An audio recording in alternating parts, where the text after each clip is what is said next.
তো শপিফাই স্টোরে আমরা যে ডাউন থিমটা দিয়ে দেখছিলাম, তো ডাউন থিম দেওয়ার পর আমাদের স্টোরটা দেখতে এরকম হয়েছে। সো আমরা আজকে দেখব যে কিভাবে আমরা একটা প্রিমিয়াম থিম আমরা আমাদের শপিফাই স্টোরে আপলোড করতে পারি। সো আপনারা বিগত ক্লাসগুলো থেকে অবশ্যই জেনে গেছেন যে শপিফাই স্টোর ডিজাইন করা কত সহজ। সো আমাদের শপিফাই আমার একটা ই বাইক স্টোরের একটা পেইড থিম আছে অলরেডি। সো আমি আজকে সেই থিমটা দেখব।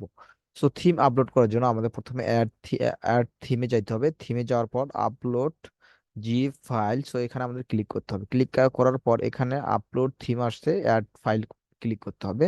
ক্লিক করার পর আমাদের যে ই বাইক ই বাইকের যে থিমটা আছে সেখানে যাইতে হবে। যাওয়ার পর এখানে তো সোর্সে গেলে আমরা দেখবো যে ই বাইকের আমরা শপিফাই থিমে গিয়ে দেখছিলাম যে আমি যদি দেখাই, এখানে আমাদের কয়টা, পাঁচটা থিম আছে, পাঁচটা হোম পেজ থিম আছে। হোম পেজ বলতে এখানে পাঁচটা ডিজাইন পাবেন আপনি। এই পাঁচটা ডিজাইনের মধ্যে কোনটা আপনার পছন্দ, এক দুই তিন চার। সো আপনার যেটা পছন্দ, আমি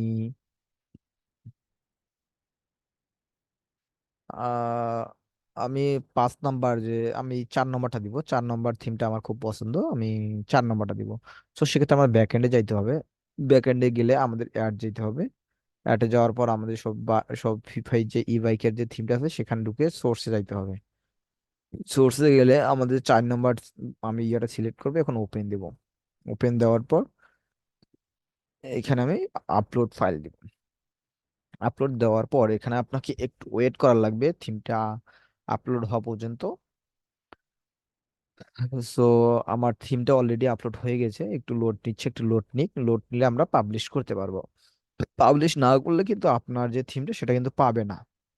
তো আপনি এরকম ভাবে অনেকগুলো থিম এখানে আপলোড করতে পারেন আপনার লাইব্রেরিতে, কিন্তু সেটা পাবলিশ না হওয়া পর্যন্ত আপনার যে শো করবে না। সো আমি এগুলা তো আর লাগবে না, থিম ফরেস্ট আমার দেখা শেষ।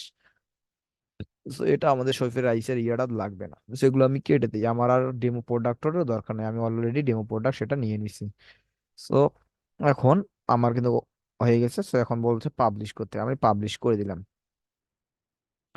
সো আমার ওয়েবসাইটটা আমি পাবলিশ করে দিলাম। পাবলিশ করে দেওয়ার পর আমি যদি আমার যে ওয়েবসাইটে সেটা হচ্ছে আমি লোড দেই, তাহলে দেখতে কিরকম দেখায় আমরা এখন সেটা দেখবো।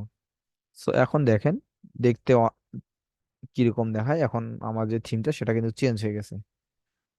সো সেটা চেঞ্জ হয়ে গেছে। তো দেখেন এখন কত সুন্দর হয়ে গেছে। এখানে আমরা প্রোডাক্টটা ধরাই দিব এখানে প্রোডাক্ট ক্যাটাগরি করে প্রোডাক্ট ধরাই দিব আর কি। মেনুটা দেখি, মেনুটা কত সুন্দর আসছে। এখানে আপনি আরো মেনু অ্যাড করতে পারবেন, আপনার যদি অনেকগুলো মেনু থাকে সেগুলো অ্যাড করতে পারবেন। তো দেখেন এখানে অনেক সুন্দর ভাবে আমাদের যে ডেমোটা হয়ে গেছে। So thank you so much. আমরা এভাবেই আসলে দেখবো যে কিভাবে আমরা পার্ট টু পার্ট আমরা আস্তে আস্তে আগাবো, যে এখন প্রিমিয়াম থিম আমরা কিভাবে কাস্টমাইজ করব সেটা দেখবো। Thank you so much. ভিডিওটা ভালো লাগলে অবশ্যই লাইক কমেন্ট শেয়ার করবেন এবং আমাদের পাশে থাকবেন, এবং কোনো কিছু জানার থাকলে অবশ্যই কমেন্ট করবেন।